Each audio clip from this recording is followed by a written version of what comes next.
Aphis छ के 1:9 में छ हौ देवता सब तो अपन माय बाबुक आज्ञा माना किएक त यह उचित छ जाहिसे तोहर कल्याण हो और तो बहुतो साल धरि पृथ्वी पर जीवित रह।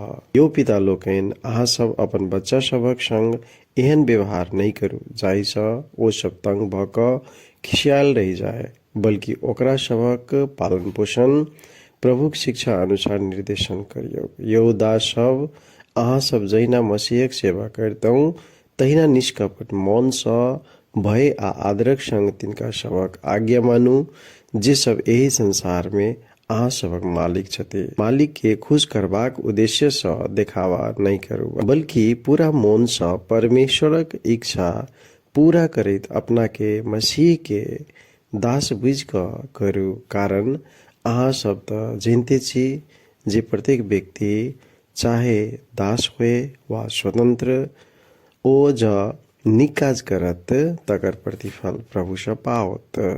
अब अहाँ सब जे मालिक छी अहूँ सब उचिते व्यवहार अपन दास सबक संग करू, डेरोनाई धमकाउनाई छोड़ दिया। एही बातक मन रखैत जे स्वर्ग में ओकरा सबक आ अहाँ सबक एके मालिक छथि और ओ ककरो संग पक्षपात नहीं करैत छथि। प्रभु अहाँ सबके खुश रखे।